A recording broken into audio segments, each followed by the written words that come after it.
12.2022 kello 19.22. Nehemia seurakunnan profeettapastori Jari Pasanen, nettityöntekijä. Tätä työtä mä teen ja mulle tuli tämmönen sana, kun mä oon tässä 43 vuoden aikana kuullut erilaisia profeetioita maan ja taivaan väliltä ja erilaisia saarnoja, saarnamiehiä, opettajia, evankelistoita on käynyt Suomessa. Ja Suomessa on tämmöinen buumi menossa tällä hetkellä, että meillä on oikeastaan 4 herätystä. Nyt kun tulee uusi vuosi, niin alkaa jälleen sanoma uuden vuoden herätys, joka koskee vuotta 2023. Mutta sitten on tämmöinen herätys kuin talviherätys.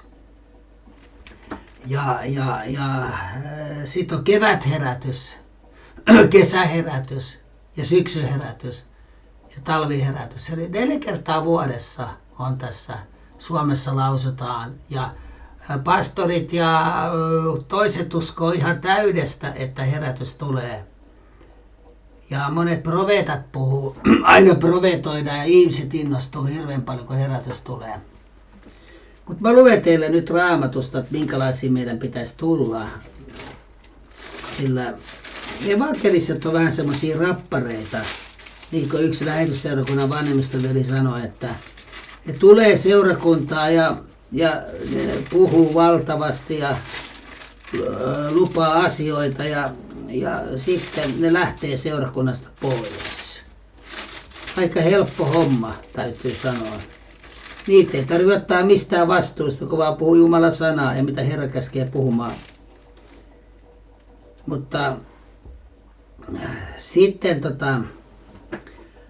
pastorit on semmoisia, että ne joutuu olemaan seurakunnassa niin kuin vuodesta vuoteen. Ja se on vähän vaikeampi hommaa kaitseä tätä piskuista laumaa niin kuin kaitseä. Eli pysyä seurakunnassa.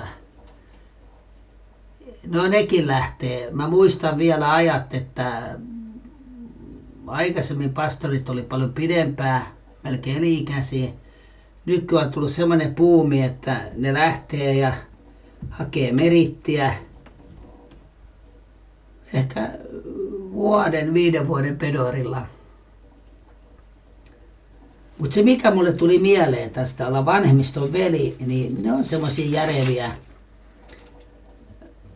Paavali sanoo vanhemmiston velistä näin, että minä valitsin vanhemmiston veljet paimentamaan Herran seurakuntaa, jonka minä olen verellä ostanut.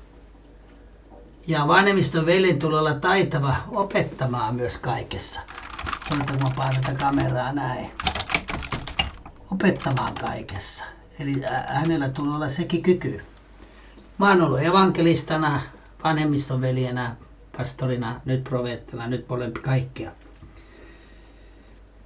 Niin tämä täällä puhuttuna täällä Jaakobin kirjeessä näin. Kuulkaa nyt te rikkaat, itkekää vaikeroikaa sitä kurjuutta, joka on teille tulossa. Eli jos ajatellaan niin mitä Jaakobbi puhuu, niin Jaakobbi puhuu koko siis tälle pedorille, eli silloin kun seurakunta syntyi 2000 vuotta sitten ihan loppuun asti. Ei vain hetkellisiä tuulahduksia. Teidän rikkautenne on mädäntynyt. Teidän vaatteenne ovat koin syömät. Siis näkee hengessä vähän pidemmälle. Viimeiselle tuomiolle ja tänne. Näin se on. Teidän kultanne hopeanne on ruostunut. Mikä voi ruostuttaa hopeata tai kultaa, niin oikeastaan ei mikään muu kuin ase pamahtaa. Niin silloin se kulta ja hopea menettää merkityksensä, voisi ajatella näin rehellisesti. Teidän kultanne ja hopeanne on ruostunut, ja niiden ruoston ovat todistukseksi teitä vastaan. Syövät teidän lihanne niin kuin tuli. Te olette kooneet aarteita viimeisinä päivinä.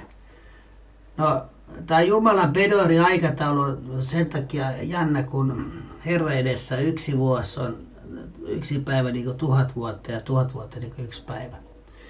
Jos me ajatellaan Jeesuksen aikakautta 2000 vuotta sitten, eli 2 päivää sitten, jos mekin otettaisiin omana aikatauluna, että minä tulen pian, niin se tarkoittaa todella pian. Sitten pitää tulla vielä se 3. päivänä hän pelastaa kansan. Eli sitten kuvattaisiin 1000 vuotta, 2000 vuotta, sitten siinä noin 3000. Se menisi noin niin kuin 5000, 4000 vuotta on tuosta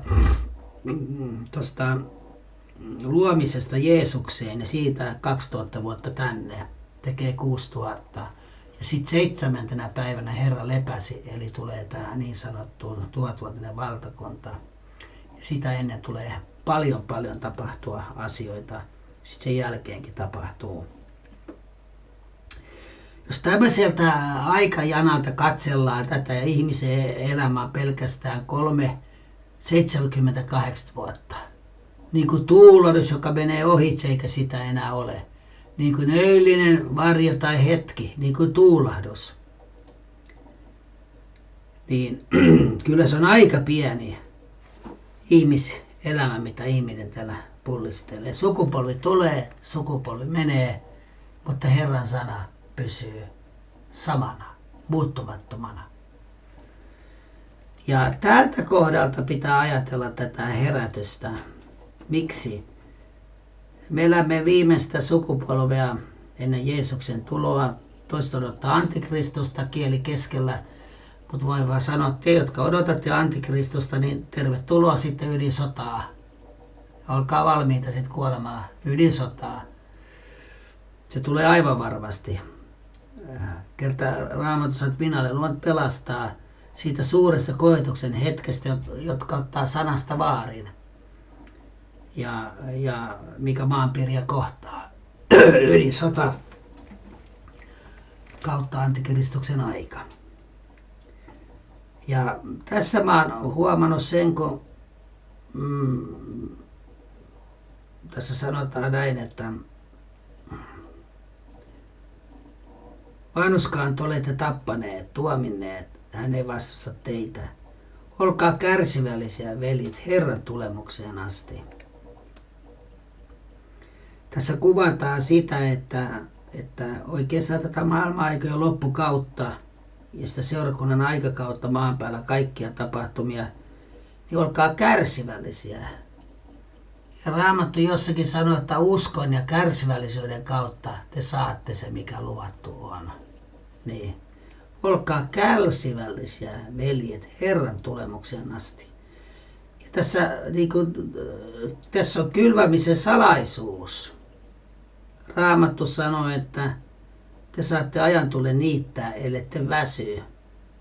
Suomen herätyksestä on puhuttu nyt jo 43 vuotta ja mäkin olen kuullut erilaisia skenaarioita. Suomen julistajat, Markku Veilo on tästä puhunut. Eestiikin hän on antanut profetian siellä ihan luotettavilta tahoilta, että kun lunta maassa, niin herätys alkaa. No, tämmöinen toive on ja me odotamme sitä. Miksi? Kun Joelissa on sanottu, että viimeisenä päivänä sanoo Jumala, hän on vuodattava henkensä kaiken lihan päälle. Hän on vuodattava sen palvelijan päälle, miespuolisten ja palvelijoiden päälle, naispuolisten päälle. Niinä päivänä ennustavat ja profetoivat, näkevät näkyjä ilmestyksiä. Nuorukaiset näkyjä näkevät ja vanhukset unia uneksuvat. Ja niinä päivänä Raamattu sanoo, minä vuodatan henkeni. Ja jokainen, joka huutaa avuksi Herran nimeä, pelastuu. Ja minä annan näkyä verta, tulta, savupatsaita, ennen kuin se suuri julkinen peljettävä Herran päivä tulee. Ja jokainen, joka huutaa avuksi Herran nimeä, pelastuu. Vanhan perimätiedon mukaan, mitä opetettiin helluntaikiliikkeessä, kun tulin uskoon 36.80, puhuttiin Israelin kansasta, ajanjaksosta, että kun 40 vuotta on Israelin itsenäisyys, silloin tapahtuu asioita tämän sukupolven katoa, mutta lähinnä puhutaan sukukunnasta 70 vuotta. Ja tämmöisiä erilaisia näkemyskantoja on. Sitten puhutaan pakanan aikakaudesta, kun se tulee täyteen, eli Jumalalla määrätty pelastussuunnitelma tarkoitettu kaikille kansoille, kielille, sukukunnille, heimoille julistaa evankeliumia. Sitten vasta tulee loppu. Niin tarkoittaa sitä, että viimeinen ihminen pelastuu näistä pakanoista, johon minäkin kuulun. Silloin tulee pakanan täysiluku täydeksi. Silloin alkaa Israelin pelastuksen aika. Ja Israelin kansa pelastuu kansakuntana. He huutavat häntä avuksi, jonka he ovat lävistäneet, ja he itkevät ja valittavat häntä. Sitten Herra tulee Jerusalemin Öljymäelle, ja Öljymäki halkeaa 8 laaksoksi. Ja Israel pelastuu sitten sinne yhteen laaksoon. Tulee Jeesus, joka tuhoaa antikristuksen ja joukkonsa suunsa henkäyksellä ja perustaa tuhatvuotisen valtakuntansa. Tässä todella saa olla nyt kärsivällinen, kun toiset todella uskoo. Niin kuin Jeesus puhuu siitä, että opetus kysyy, että mikä hänen tulemuksessa merkki. Siis sitä, että mitä tapahtuu ennen hänen tulemusta, siis nyt tässä ajassa, missä me elämme, ennen hänen tulemusta, ja sitten mikä on maailmanlopun ajan merkki. Jeesuksen tulemuksen jälkeisiä aikoja, ihan maailmanloppuun asti. Se on Raamattu kirjoitettu. Niin nyt tässä niin kun joutuu olemaan todella tarkka. Kerta toiset uskoo niin, että seurakunta jää antikristuksen aikaa ja sitten Jeesus tulee pilvissä, että kaikki silmät saavat nähdä hänet. Sitä tarkoitetaan. Pakanakunnat parkuu sydämessä tuskassa, sillä hän tulee. Hän tulee.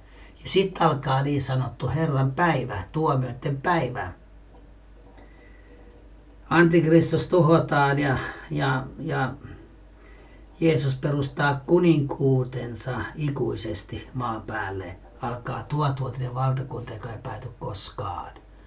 Siten se päättyy kyllä, että saatana sidotaan 1000 vuodeksi sitä ennen. Demonit ja nääjä heitetään pimeyteen kahleilla, lukitaan sinne, ettei saatana villitsisi kansoja. Sitten kun 1000 vuotta on loppuun kulunut, niin Raamattu sanoo, että saatana päästään jälleen vankeudesta ja hän lähtee villitsemään maapäällä 4 kulmalla olevia kansoja, Maagogia, Googia, saadakseen sotaa. He nousivat yli maan ja avaruuden, sen rakastetun kaupungin, mikä muu kuin Jerusalem, yrittää tuhota sen sieltä avaruudesta käsin. Sitten tuli lankea taivasta kuluttaa heidät. Sitten minä näin uuden taivaan ja uuden maan. Ensimmäistä taivasta eikä ensimmäistä enää ollut eikä merta ollut. Ja silloin suuren valkean valtaistumen, jonka kasvoja maa ja taisi pakennetta eikä niille sijaa löytynyt. Niin viimeinen tuomio. Avattiin.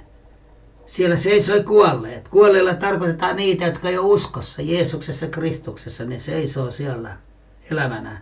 Ne näkee, ne kuulee kaiken. Ne on tietoisia kaikesta. Avataan tekojen kirja ja kuolleet tuomittiin sen perusteella, mitä kirjoihin oli kirjoitettu. Kauhea paikka.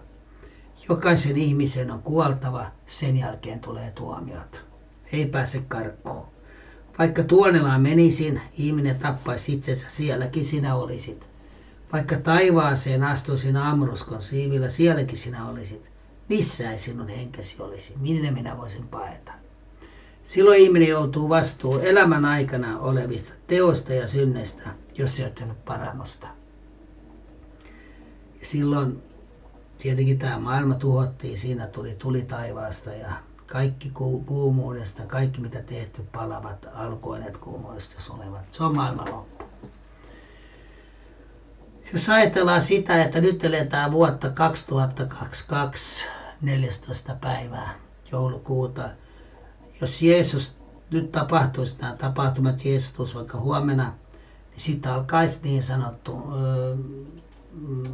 1000-vuotinen valtakunta pitkälti sen jälkeen, kun Karitsan häät. Sitten alkaisi 1000-vuotinen valtakunta tämän apuopetuksen mukaan. Ei se kaukana olisi. Eli Niin kauan kun maa pysyy, ei lakkaa. Vilu, helle, ei kylväminen, ei leikkaaminen. Ei vilu, ei helle, ei kylväminen, leikkaaminen, ei lumen sataminen, ei veden sataminen. Eli jos tältä aikakaudelta ajatellaan, Pedorilta ajatellaan tätä, niin kyllä tämä kärsivällisyyttä vaatii. Kun Herra sanoi, minä tulen pian. Kohta on kulunut yli 2000 vuotta. Ja me eletään tässä sukupolvessa, jossa ennätysmäärä julistajia ja profeettoja puhuu tavalla, mitä Raamattuun ei ole kirjoitettu. Ja teille aion sanoa sen, että Haanokki eli ennen vedenpaisumusta ja hän tuli niin Jumalan ystäväksi, hänet otettiin pois. Miksi me kristityt ei voisi tulla täällä maan päällä niin Jumalan ystäväksi, että meidät otettaisiin pois ja me pääsisimme Karitsan häihin, me, jotka olemme valmiita, huomatkaa, öljyä lampussa. Eihän tyhmillä ollut mitään öljyä lampussa, loppu. Viisailla oli, ne oli ymmärtäväisiä. Sen takia mä ymmärrän hyvin tämän ajan, missä me eletään, että kaikki luulee tänä päivänä pääsevän Karitsan häihin. Mutta mä en näe sitä semmoisena asiana, se ei ole pelastuskysymys, vaan se on ikään kuin autuaat, ylionnelliset, jotka kutsutut Karitsan häihin. Se on ylionnellisuutta, se et pääse, on valmiissa tilassa. Ja ihminen on täyttynyt pyhällä hengellä, silloin ihmisellä on öljyä ja elää ja vaeltaa Kristuksessa tehdä parannusta. Hänellä on öljyä lampussa ja rakentaa uskon elämää pyhimmän uskon perustukselle rukoillaan pyhässä hengessä. Silloin mä ymmärrän, mutta mä ihmettelen sitä oppia, että miksi ei yhtään puhuta pyhästä hengestä, kielillä puhumisesta. Mäkin olen tehnyt lähetystyötä ja nähnyt, kuinka jokainen ihminen, kun paan käteni heidän päällensä, tapahtuu ihan samalla tapaa niin kuin apostolien teoissa. He panivat käteensä, Paavali pani kädet päälle, he täyttyivät pyhällä hengellä puhuvat kielillä. Ja Raamattu sanoo lujasti siihen, että pyhän täyteinen merkki on puhua kielillä. Jos tätä ei uskota tänä päivänä, että sä oot täyttänyt pyhällä hengellä ilman muuta vaan tuosta noin, niin mieti, mihin sä kuulut, mihinkä joukkoon sä kuulut. Rakkaani, rakentakaa itsenne pyhimmän uskon perustukselle ja rukoilkaa pyhässä hengessä. Toiset ajattelevat, että mä rukoilen pyhässä hengessä mun ymmärryksellä. Kyllä Raamattu puhuu ymmärryksessä olevasta rukouksesta, mutta sitten meidän tulee rukoilla myös hengessä. Ja silloin kun me rukoilemme hengessä, meidän ymmärryksemme on hedelmätön. Ja me puhutaan salaisuuksia hengessä kielillä, rakentaen uskon elämäämme. Eli tänä päivänä on 10 neitsyyttä, kaikki on lähtenyt ylkää vastaan, kaikki osoittaa pääsevänsä, mutta viisaat pääsee, jotka on valmiina ja täynnä pyhää henkeä. Lopulle tulee pettymys. Eli kyllä Jumala niin selvästi antanut Raamattuun ohjenuoransa, että pelastuksen sinetti lunastuksen päivän asti. Paavali puhuu myös tästä asiasta niin voimakkaasti Tessalonikalaiskirjeessä, ja mä oon tämän kuppikunnan edustaja, että me, jotka olemme elossa, temmataan hänen kanssaan Herraa vastaan yläilmoihin. Mutta emme kuitenkaan ehdi niitä, jotka ovat päässeet ennen meitä, eli kuolleet uskossa. Siellä on tuhansia, 10 000, 100 000, miljoonia ihmisiä, jotka on kuollut ennen meitä uskossa. Ja ne ensimmäisenä pääsee Herraa vastaan pilvissä tänne Herraa vastaan. Ja näin mä uskon, että seurakunta niin temmattaisi ja viettäisi ennen vihan aikaa pois ja atomisotaa pois täältä. Toiset vaan haluaa jäädä tänne tappelemaan antikristuksen kanssa. Mutta mä uskon myös sen, että ne, jotka maan päällä on, niin ne kuolee marttyyrikuoleman kautta. Sillä saatana lähtee sen jälkeen tuhoamaan Israelin kanssa, ja ne, jotka jäi tänne pyhät, ollut valmiissa tilassa jäi, ne on kuitenkin pyhiä. Ne tekee parannuksen, ne pakenee antikristusta, ja jokainen, joka tunnustaa Jeesuksen Kristuksen Herraksi, tapetaan sillä hetkellä. Joka ei tunnusta Jeesusta sillä hetkellä siinä ajassa,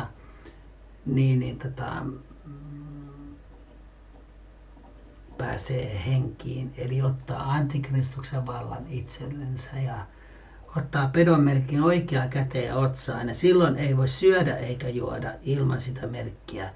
Ja mä en näe missään maan päällä tämmöistä henkilöä. Mä oon sentään ollut jo 43 vuotta uskossa. Se saa kaikki kansat, kielet, sukukunnat ja heimat panemaan merkin oikea käteen otsaan. Siis pitäisi olla tämmöinen henkilö maan päällä nyt. En mä näe, ei ole Putin, se on antikristuksen hengessä. Sitten Biden on antikristuksen hengessä, EU antikristuksen hengessä ja monet kansakunnan päämiehet antikristuksen hengessä. Kyllä mä näen tämmöisiä antikristuksen hengessä olevia hallitsijoita, mutta en näe sitä lopullista tulevaa antikristusta. Sillä silloin rahat lopetetaan. Silloin pitää olla antikristus maan päällä, tämä järjestelmä voimassa. En näe tämmöistä henkilöä tällä hetkellä. Raha vielä toimii tällä hetkellä. Ja vielä lisäksi en näe väärää profeettaa, joka saa tulenkin taivaassa tekee ihmeitä ja eksyttäisi maassa valitutkin. En näe tämmöistä. Eli 1. Ei ole vielä rahaa vielä voimassa. 2. Missä on tämä antikristus? 3. Missä on väärä profeetta Peto, joka saa tulenkin taivaasta? 4. Pannaan pedonmerkki otsaan tai käteen. Ei ole tämmöistä järjestelmää. Siis 1. Antikristus. 2. Raha pitää olla lakautettu. 3. Väärä profeetta. Sitten 4. Pedonmerkki otsaa. Toiset haluaa jäädä, toiset uskoo näin ja tämä hajottaa tänä päivänä seurakuntia, yksilöihmisiä, mutta mä olen kärsivälliset Herran tulemuksen asti. Elin tai kuolet, mä oon Herra oma. Katso, peltomies odottaa maan kallista hedelmää, kärsivä sitä varten, kunnes saa syksyisen sateen ja keväisen. Tässä puhutaan 2 sateesta, elonsateesta. Ja ensimmäinen elosade tapahtui syksysade apostolin teoissa. Näin mä ymmärtäisin. Se oli sade, ensimmäinen sade. Ja kevätsade on vielä tulemassa. Voimallinen lyhyt herätys on vielä tulossa ennen Jeesuksen Kristuksen tuloa. Ja sen jälkeen tulee antikristus maan päälle hallitsemaan. Mutta myös tulee Herra Jeesus Kristus hallitsemaan 1000 vuotta maan päällä. Eihän maailma tämmöisiä asioita ymmärrä ollenkaan. Olkaa tekin kärsivällisiä, vahvistakaa sydämemme, sillä Herran tulemus on lähellä. Mun pitäisi nyt tässä 43 vuotta meitä haukotaan, jotka uskomme tähän Karitsan häihin ja tempaukseen, ettei ole salaista tempausta. Mutta tämä hajottaa kristityttä, tämä hajottaa perhesuhteita. Enkä mä niin lapselle, että mä rupean tappelemaan tästä asiasta. Jos joku on toista mieltä, ole vaan, niin Jumala kyllä näyttää, kuinka asia on. Oo sitten nöyrä muuttamaan kantasi. Mä seuraan tätä tilannetta tarkasti joka hetki, sillä Jeesus puhui tapahtumista, jotka tapahtuu ennen hänen tulemustaan. Ja sotia on ollut, 1. ja 2. maailmansota. Niitä on ollut. 3. on tulossa vielä. Sanomia sodista tapahtuu hänen tulemuksensa aikana, huomatkaa. Ja valtakunta nousee valtakuntaa vastaan. Venäjä, Ukraina tappelee, Eurooppa on siinä mukana, Amerikka. Siis koko Eurooppa on kohta sodassa ja Euroopassa syttyy sota kohta. Kohta rysähtää, ei kauan. Eli sanomia sodista, valtakuntaa vastaan, maanjärjestykset monin paikan kaikkialla maailmassa, myös Euroopassa. Nämä hädät on ollut, vitsaukset monenlaiset, kulkutaudit, puhuu myös salmeissa kaikista näistä. Et pelkää päiväsydännä olevaa ruttua, jotka kulkutaut, joka kulkee. Niin. Ja Luukas 2.1 sanoo, että siis sodat ja sanomat sodista ja kansa nousee kansaa vastaan ja valtakuntaa vastaan. Tämä kaikki on nähtävissä nyt meidän ajassa, missä me eletään. Synnytystuskat. Ja pellittäviä näkyjä, merkkiä taivaalla. Nälänhätää, maanjärjestyksiä, ruttoja, peljettäviä näkyjä taivaalla. Matteus 2, Luukas 2.1. Ilmestyskirjassa on tapahtumat, jotka ei ole vielä tapahtunut. Mä olin tässä paastossa tällä viikolla, yhtäkkiä pyhänki tuli mun päälle myöden hurmoksi ja Herra sanoi, hän tulee eikä hän viivyttele. Kamalan voimakas ääni sanoi mulle. Ja sen takia monet pitää sitä viivyttelemisenä. Mutta et ole tietävinä, että maa oli rakennettu vedestä, veneen kautta ja muinainen maailma hukkui vedenpaisumukseen 6000 vuotta sitten. Enkelimaailma lankesi. Ja nykyinen maailma on talletettu tulella ja siitä on pantu merkiksi sateenkaari, ettei maapallo tuhota vedellä, veden paisumuksilla. Niin kuin tämä yksi EU-politiikko sanoi, että 2020 jälkeen ei lunta enää nähdä ja nyt on hirveästi lunta. Puhutaan ilmastonmuutoksesta, mutta Raamattu puhuu synnytystuskista. Taivasten voimat järkkyvät. Kaikki järkkyy. Maa hoipertelee horjunut kuin juopunut kuin lehmävaja synnin takia. Eletään synnytystuskien aikaa. Ja Paavali myös sanoi, että hän on kihlannut yhden ainoan Kristukselle. Me puhuu kihlausajasta, koskemattomasta ajasta. Niin kuin kihlaus tarkoittaa, minä olen koskematon ja uskollinen tulevalle vaimolleni uskollinen. En harjoita seksiä eikä mitään tämmöistä, mikä kuuluu avioliittoon ennen kuin olen sanonut tahdon ja ottanut vihkimyksen vastaan. Ja näinhän me eletään kihlausajassa nytten. Ja meidän tulisi olla koskemattomia maailmalle, synnille mitä maailmassa on, kaikki mikä maailmassa on. Olla pyhiä, puhtaita, neitsyitä, sitä tarkoittaa neitsyt. Ja Paavali puhuu tästä ajasta profeetallisesti, synnytystuskien alusta.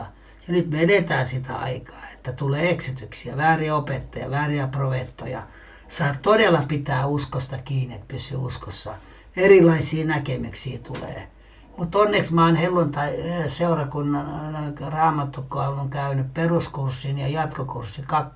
ja evankelista koulutuksen. Ja olin helluntailassa 16 vuotta veljen kanssa tekemisissä Lähetyssaaren evankelista kursseilla työntekijäpäivillä kerran vuodessa 16 vuoden ajan. Sitten puolivuosittain 6 kuukauden välein tämmöisillä valtakunnallisilla päivillä ja sitten omassa vanhemmistossa ja sitten kerran kuussa saarnaat näki pääkaupunkiseutujen saarnaat, niissä mä olin mukana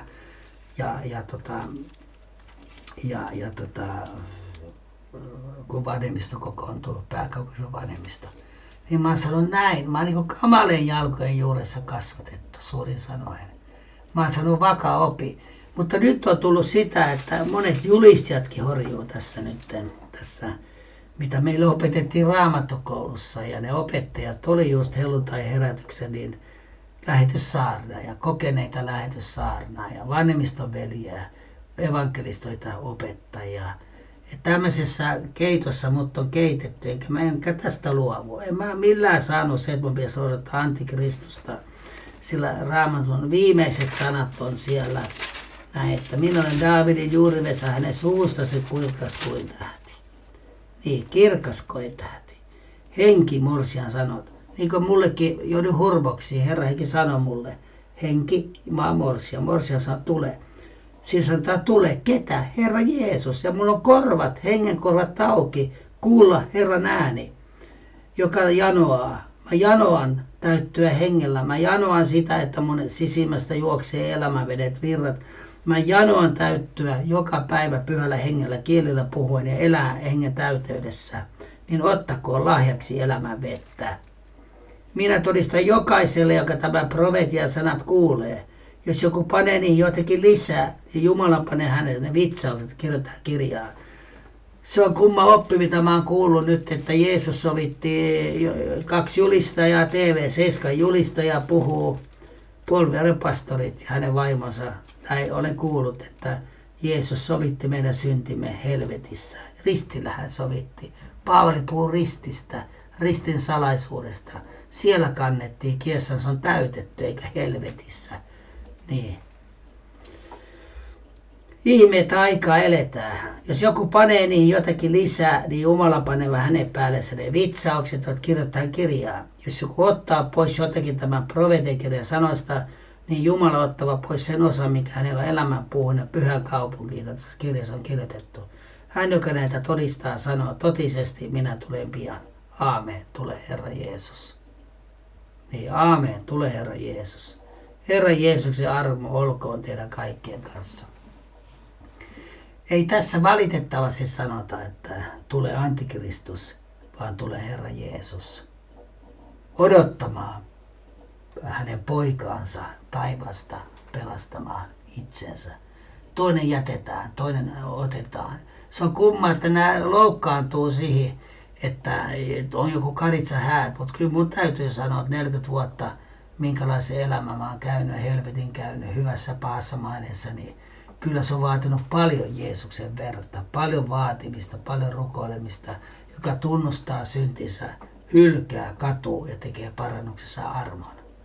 Vielä on ihan helppo sanoa, että anna anteeksi, mutta antamusta seuraa teot. Katua, tunnustaa, hyljätä ja saada parannus.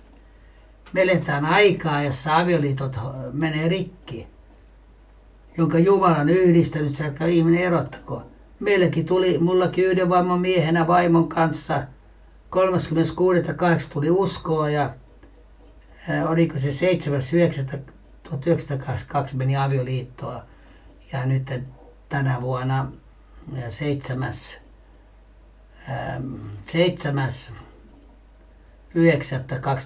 tuli 40 vuotta avioliitossa. On se kumma juttu. Yhden vaimon mies on tällä hetkellä.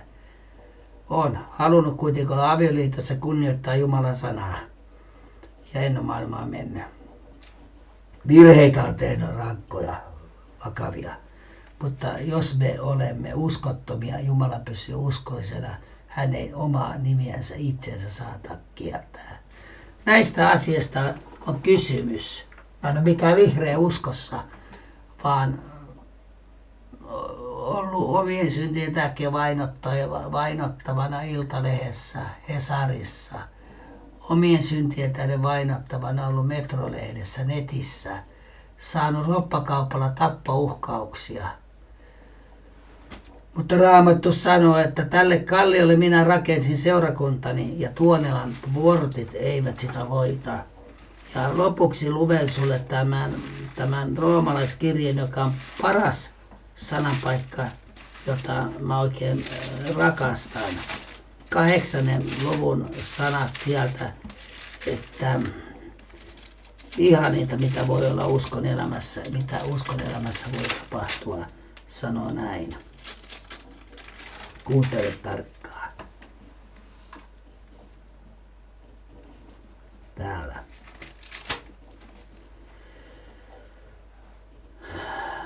Pitää. Siis tähän sanomme, jos Jumala on meidän puolellamme, kuka voi meitä vastaan? Hän, joka säästänyt omaa poikaansa, antoi ne alttiiksi kaikki meidän edestämme. Kuinka ei lahjoittaisi meille kaikkia muutakin hänen kanssaan? Kuka voi syyttää Jumalan valittuja? Jumala, joka vanhurskauttaa. Kuka voi tuomita kadotukseen? Kristus Jeesus, joka on kuollut, on vielä herätettykin. Hän on myös Jumalan oikealla puolella. Hän myös rukoilee meidän edestämme. Eli mitään kadotustuomiota niille, jotka Kristuksessa Jeesuksessa on. Elämän laki on vapauttanut meidät synnin ja kuoleman laista. Kuka voi meidät erottaa Kristuksen rakkaudesta? Tuska, ei ahdistus. Maailmasta on ahdistus, mutta minusta on rauha. Olkaa turvassa mielellä. Minä olen voittanut maailman. Ei ahdistus. Monen ahdistuksen kautta menemme sisälle Jumalan valtakuntaa. Ei vaino, ei nälkä, ei alastomuus, vaara vai miekka, niin kuin kirjoitettu on. Sinun tähtesi meitä surmataan kaiken päivää, meitä pidetään teuraslampaina, mutta näissä kohden me saamme jalonvoiton hänen kauttansa, joka meitä on rakastanut. Sillä minä olen varma siitä, että ei kuolema ja elämä, ei enkelit, ei henkivallat, ei nykyiset, tulevaiset, ei voimat, ei korkeus, syvyys, Ei mukaan mikään luotu voi erottaa Jumalan rakkaudessa on Kristuksessa Jeesuksessa, meidän Herrassa. Eli Pietari kuvaa, että niin kuin vanhan liiton keskuudessa oli vääriä profeetteja on nytkin. Tässä uuden liiton seurakunta-ajassa. Ja vääriä opettajia, niin kuin oli vanhassa liitossa, on nytkin. Eli eipä mitään uutta auringon alla. Raamattu sanoo, että saatana pukeutuu valkeuden enkeliksi, hänen palvelijansa vanhurskauden palvelijoiksi. Eli lujasti pitää kiinni, pitää. Sen takia mun pohjani onkin. Alussa 10 vuotta oli vanhemmiston veljänä, sitten sen jälkeen lähetystyössä Eesti ja Venäjä. Ja sitten sen jälkeen evankelistana. Ja sitten loppuvaiheessa aluepastori. Ja sitten sen jälkeen oma seurakunta, pastori ja vanhemmiston veli. Ja se oli kansakunnan Kristukselle ja Nehemian seurakuntaa vielä 2014, jossa mä olen pastori, profeetta, vanhemmiston veli, lähetystyöntekijä, teen lähetystyötä. Mä näin tuossa tämän vuoden heinäkuussa, kuinka Jumala oli mahtavan uskollinen. Armolahjoja kutsumista ei katunut. Oli 7 kokousta, niissä ihmiset tuli uskoa, pelastui, täyttyi Pyhängellä, parani ja uudistui. Oli se mahtavaa. Ja niissä oli salit täynnä. Ihan tuossa muutama kuukausi taaksepäin. Samoin kuin meillä oli toi pulmat, hääpäivät syyskuussa, niin sama juttu. Ei Jumala mihinkään muuttunut. Mutta Suomessa on nyt jotakin ihan ihmeellistä. Jeesus kantoi kaikki meidän syntimme ja sairautemme. Jos Jeesus kantoi meidän syntimme, ei niitä ole olemassa. Ei sulla eikä mulla menneisyyttä. Ja tässä saatana tekee paljon työtä tänä päivänä. Ja sen takia monet tulee ensimmäiset viimeiseksi ja viimeiset ensimmäiseksi. Anteeksi antamus on kaiken avain herätykseen. Veljet sovussa elää. Sion kätketty ikuinen siunaus. Salmit sanoo siellä. Aaronin partaa valui voitelyöljy ylimmäisestä papista oli Aaron. Siitä valui voitelyöljy alimmäisen pappeihin. Ja Kristus on meidän ylkämme, ylimmäinen pappi, seurakunnan pää ja Herra. Me olemme vain alipaimenia. Olimme sitten näitä, niin kuin Raamathan valitsi apostolit, sitten profeetat, evankelistit, opettajat, paimenet. Niin, siis apostolit, profeetat, evankelistit, opettajat ja paimenet. 5 palvelusvirkaa ja mä oon näissä viroissa nyt tällä hetkellä. Niin tulta Jumala on tullut heittämään ja kuinka hän toivoisikin tulisi olisi syttynyt. Annetaan Jumalan tulen syttyä ja nöyrytään Jumalan alla, väkevän käden alla. Hän ajalasvet kaikki korottaa.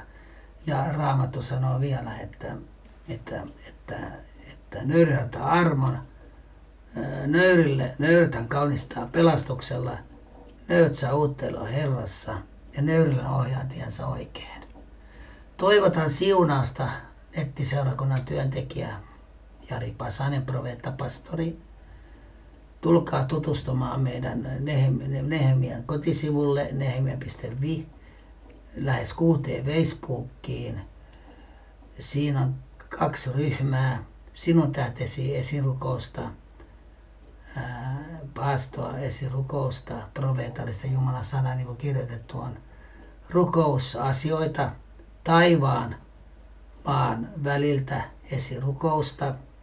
Ja sitten tulkaa lisäksi esirukousryhmää ystäväksemme.